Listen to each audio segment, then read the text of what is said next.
Hello everybody and welcome. In this video I'm going to show you how to disable gestures for your earbuds Samsung Galaxy Buds 2.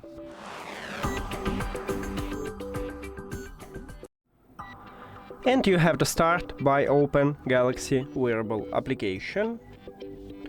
And if you add your earbuds to the app, you will see the same menu.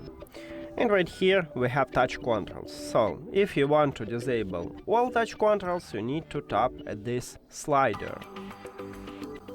And now if we enter here, as you can see, we just turn off it and we cannot use these gestures.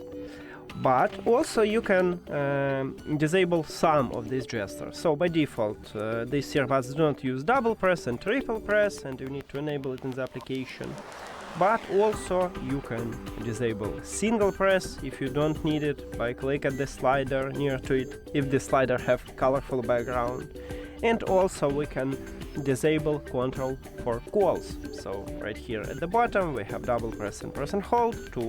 With double press you can answer or finish the call, and press and hold you can reject the call. And you can disable also these gestures, or we can disable press and hold. It's up to you.